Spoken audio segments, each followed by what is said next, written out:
Welcome back again. Let's keep it moving. See what we get today. Today's houses are logos. I love logos in this set. Dis and Robnar. We've got the survivor that sacrifices for the elf.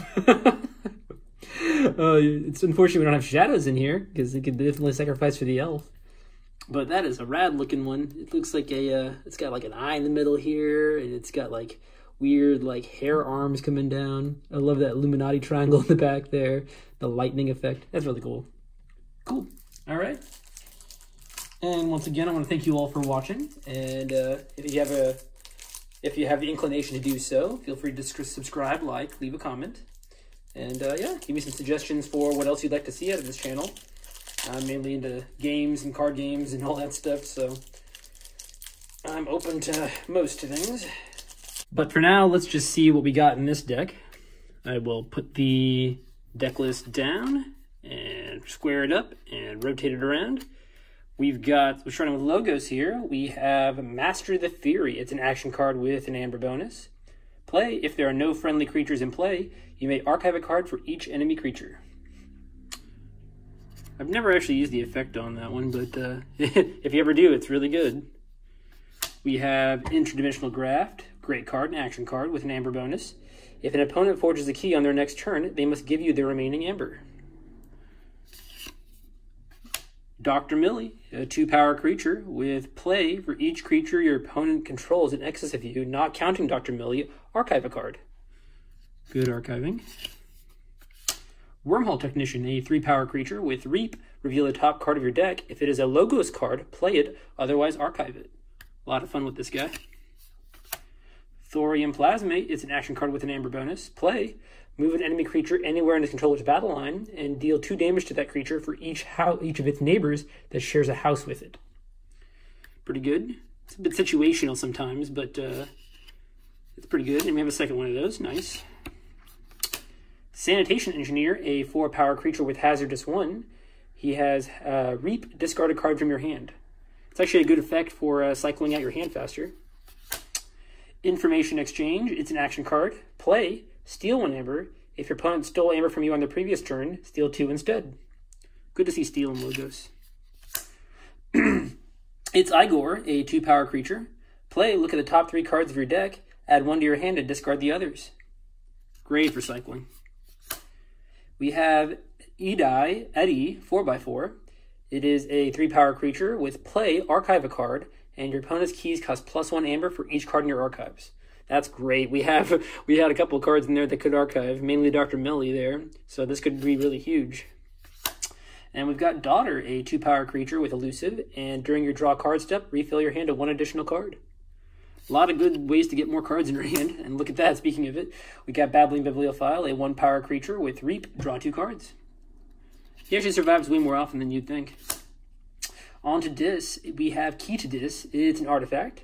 With Omni, sacrifice Key to Dis and destroy each creature. Nice to have board wipes. Bloodshard Imp, a 2-power creature. After a creature reaps, its controller must sacrifice it. Have to find a good time to play that one. Rotgrub, a 1-power creature with play. Your opponent loses 1 amber. And Reap, archive Rotgrub. I like this card a lot, actually. Not Finished With You. It's an action card with an amber bonus. Shuffle any number of creatures from your discard pile into your deck. Misery Exploit. It's an action card. Play, gain 1 amber for each damaged enemy creature. Can usually get at least 1 off of that. Ooh, Infernus. A 4-power creature. Play, purge up to 2 cards from a discard pile. Your opponent loses amber equal to the total amber bonus of the purge cards. I think this card is insane. You get a creature out, you purge cards probably from your opponent's discard pile, and they lose amber. All in 1 move with 1 card. That's a pretty solid card for a common, I'd say. Harbinger of Doom, a 2-power 3-armor creature, and destroy each creature. And we have 2 of those, so wow, we have 3 board wipes in this deck already. Eterome, a 4-power creature with Reap, destroy a creature of the house with the most creatures in play. Lots of board control, pretty similar to the last deck. There's a lot of board control in here. Dendrix, a 5-power creature. Your opponent discards a random card from their hand when he fights and survives the fight. Cool. And Buzzle returns, a 3-power creature with Skirmish, and play fight. You may purge one of Buzzle's neighbors. If you do, ready Buzzle. Really, really solid card. Like him a lot. Binding Irons, a action card with play. Your opponent gains 3 chains. Really annoying. Just a nice annoying card to give your opponent. And now we're on to Brobnar with Grog's Brew, an action card with an Amber bonus. And you give a creature 2+1 power counters. This means we have that Mega Grog, which is right here. A 7-power creature with fight. Your opponent loses 1 Amber. It's a pretty good Mega to have, actually. We have War Grumpus, a 3-power creature with fight Reap, ready and fight with a neighboring giant. That could be really good with that Mega Grog. I like that. Skull, a 3-power creature with Assault 3, and after an enemy creature is destroyed by Skull's assault damage, give a friendly creature a +1 power counter. That's really good, yeah. You can take out a lot of knights. It's good against shadows. This would be really good against shadows creatures. I got 2 of him. Interesting. Power of Fire. It's an action card. Sacrifice a friendly creature. If you do, each player loses Amber equal to half that creature's power, rounding down the loss. Gain 1 chain. That's a big Amber control right there. Little Rapscal. He's a 2-power creature with Elusive, and creatures must fight when used if able. Yeah, you just sit this down on 1 turn. You know that you're going to play Brobnar the next turn, and you run this into your opponent so that they have 1 turn less of reaping. It's pretty cool. Warrior's Refrain. It's an action card with an Amber bonus. Play. Stun each creature with power 3 or lower. Nice slowdown. We got Shorty, a 4-power creature with Assault 4, and Reap, Enrage him.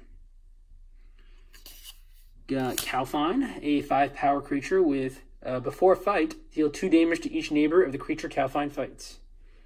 Really good for that Misery Exploit to spread damage around. I think that's pretty good. Volcano, a action card with deal 4 damage to each creature and gain 2 chains. Alaka, a 4-power creature with, if you have used a creature to fight this turn, Alaka enters play ready. And that is the last card of the deck. Really similar to the deck we had yesterday. This is going to be a more board control-y deck, but it did have some Amber in it. Let's look at the Amber real quick. So, looking at Amber Generation. Yeah, this set in general seems very much more control-y than previous sets. There's a lot more things to sort of control the opponent's board in general. All right, so we got 1. I'm going to say 2 for this one. So 1, 2, 3, 4, 5, 6, 7, 8, 9, 10. 10 Amber is all we got from that. Okay, so it's a little lighter on Amber. That's okay. Let's just see how many creatures we have in here. We've got creatures. Yeah, this set does have tend to have a lot more creatures than previous sets, which threw me off a little bit. I kept getting decks that were like 22 creatures, and I was like, wow, am I just getting lucky? But no, it's most of the cards in this set seem to be creatures. All right, we have 1, 5, 10, 15, 20, 22 creatures. Yeah, that's a good number of creatures. Good to see that. Even if it's average, it's a good number of creatures. Let's go for Amber Control now, and then we'll go for Board Control. So this is Key Control, Amber Control, similar thing. Key Control, Amber Control. We're probably definitely going to get we're most definitely going to get at least 1 Amber off of that. I can expect that. This is sort of Amber Control as well. Amber Control.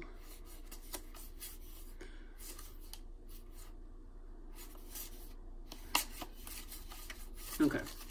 We've got 1, 2, 3, 4, 5, 6, 7, 8 Amber Controls. Interesting. Okay. It's a good number. Now I want to see board control because we're going to have, again, quite a lot of board control here. It's going to be, got 2 Harbingers of Doom and Eterome. So yeah, right off the bat we have some board control. And this. It's going to spread some damage around. These are board control. Make sure I didn't forget any other board controls here. Oh yeah, that's board control.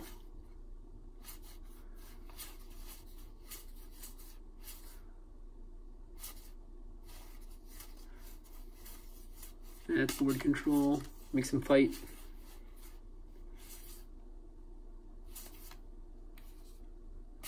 Board control.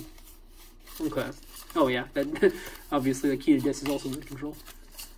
So 1, 2, 3, 4, 5, 6, 7, 8, 9, 10, 11, 12. Actually no, 11. 11 board control. We had 8 amber control, 22 creatures, 10 amber. Yeah, so this is going to be, you know, a lot of reaping and a lot of slow amber control. Not slow amber control, just amber control in general. Keeping your opponent off of keys, making your opponent's keys cost more. Using the Dr. Millie with the Eddie 4x4 to make your opponent's keys cost a lot. That's going to be a pretty good combo in this deck.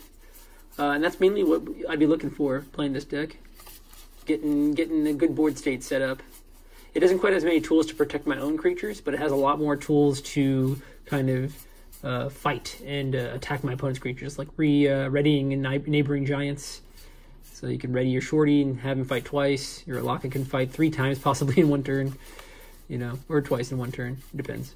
So yeah, pretty cool stuff. All right.